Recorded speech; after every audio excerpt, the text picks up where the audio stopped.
Hello એ જય ભીમ. નમસ્કાર સાથીઓ. અત્યારે જે પોલીસવાળા જે આંદોલન કરી રહ્યા છે, તો શું કામ એમને આંદોલન કરવાની જરૂર પડી?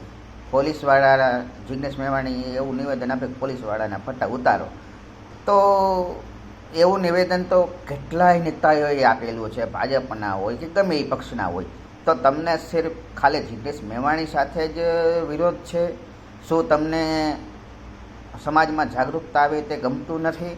સમાજમાં શેરીએ શેરીએ ખૂણે ખૂણે ગુજરાતનો એક એક ખૂણો એવો બાકી છે નહીં કે જ્યાં ગોરખ ધંધા મતલબ બધું ચાલતું ન હોય, અને દારૂ તો ખાસ.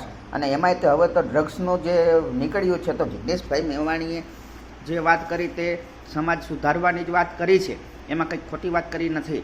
તો તમને સાચું બોલી તો હર્ષ સંઘવીને મરચાં લાગવા માંડ્યા. તો એમને તો એવું બોલું કે પોલીસ જે કામ કરે છે, તો પોલીસ જો સાચું કામ કરતી હોય તો આવી વાત જ ક્યાં આવે? જનપ્રતિનિધિની આગળ આવવાની જરૂર જ ન પડે.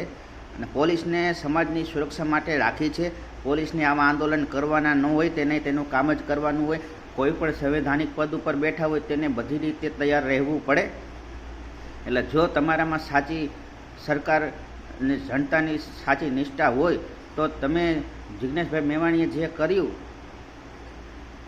કે અંબાજી જેટલા ધાર્મિક સ્થળો છે તેમને કહ્યું કે જેટલા ધાર્મિક સ્થળો છે તેની ત્રિજ્યામાં દારૂ બારૂ બધું વેચાય છે, તો તમને આ કહે છે, તો તમે આને પબ્લિક પોતે કહે છે કે આ બધું સાચું છે, તો પોલીસને કહો તમે નક્કર કામગીરી કરો.